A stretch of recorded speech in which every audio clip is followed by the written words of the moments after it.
जय हिंद दोस्तों, स्वागत है आपका आज के इस वीडियो में। आज के इस वीडियो में बात करने वाले हैं एंग्लो मैसूर वॉर के बारे में। इस वीडियो में इससे रिलेटेड जो भी बैकग्राउंड है, एक्सप्लेनेशन है, उस चीज़ को हम इस वीडियो में देखने वाले हैं, तो इस वीडियो को अंत तक देखिएगा। तो चलिए इस वीडियो को कंटिन्यू करते हैं। सबसे पहले हम बात करेंगे बैकग्राउंड के बारे में। आखिर किस तरह से मैसूर राज्य अस्तित्व में आया। तो बैकग्राउंड की अगर हम बात करें तो एक वक्त था जब विजयनगर साम्राज्य बहुत ही अच्छी तरह से फल फूल रहा था। तो विजयनगर साम्राज्य का जहाँ पर अंत हुआ वो था तालीकोटा का युद्ध।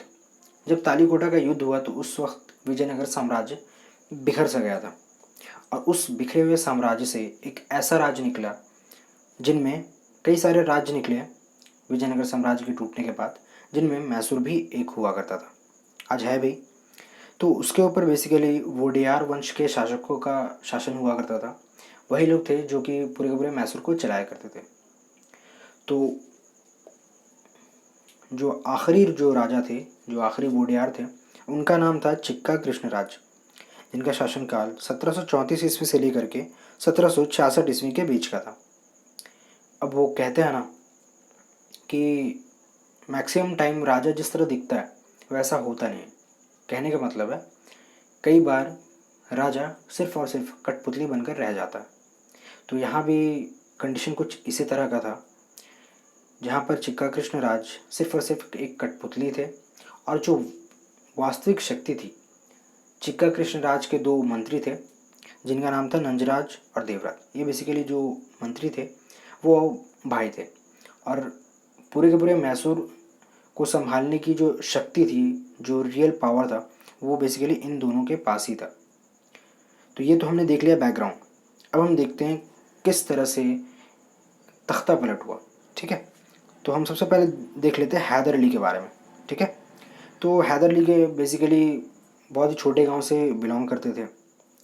तो 1749 ईस्वी में उन्हें एक एम्प्लॉय या फिर यूँ कह सकते हैं कि सैन्य अधिकारी के रूप में काम दिया गया।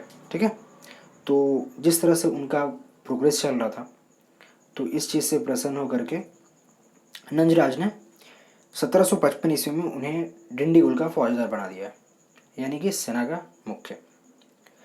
तो ये सारी चीज़ें चली रही थी। जिस वक्त क्या हुआ, श्रीरंगपट्टनम के ऊपर मराठाओं ने आक्रमण आक्रमण कर दिया। तो इस चीज़ के वजह से हैदर अली को ना चाह करके भी इसमें इंटरप्ट करना पड़ा। और जब उन्होंने इंटरप्ट किया 1758 ईस्वी में, और जैसे ही उन्होंने इंटरप्ट किया, हस्तक्षेप किया, उसके बाद से उन्हें ये समझ में आने लगा था कि किस तरह से अब वो सत्ता में आ सकते हैं।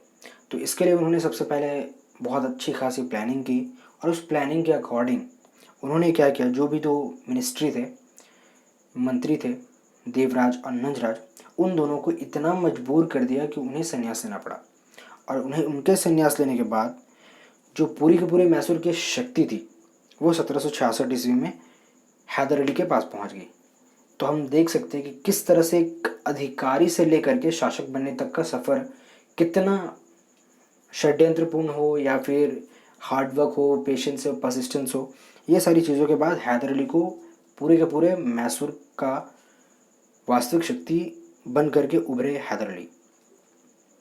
और हैदर अली जब जिस तरह से उन्होंने 1782 तक अपने मैसूर राज्य को संभाला, उसके बाद फिर उनके बेटे टीपू सुल्तान ने उनका ये कार्य आगे बढ़ाया।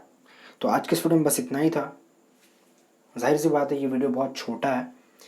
इसके पीछे एक रीज़न है वीडियो छोटा होने के पीछे, क्योंकि हम इसमें सिर्फ और सिर्फ एक बैकग्राउंड ब्रीफ इन्फॉर्मेशन ले रहे हैं, ताकि हम आने वाले टाइम में, यानी कि जो एंग्लो मैसूर वॉर हुआ है 1, 2, 3, 4, तो इन सारी चीज़ों के बारे में अच्छे से जान सके। तो इसके लिए हमने पहले मैसूर के बारे में जान लिया, तो किस तरह से मैसूर अस्तित्व में आया, और किस तरह से हैदर अली आए, फिर किस तरह से टीपू सुल्तान आए। तो ये सारी चीज़ें हमने जान ली। तो इस वीडियो में बस इतना ही था। अगर वीडियो आपको अच्छा लगा तो प्लीज़ लाइक करें, कमेंट करें, दोस्तों के साथ शेयर करें, और अगर इस चैनल पर नए हैं तो प्लीज़ चैनल को सब्सक्राइब जरूर कर लें। तब तक के लिए जय हिंद, वंदे मातरम।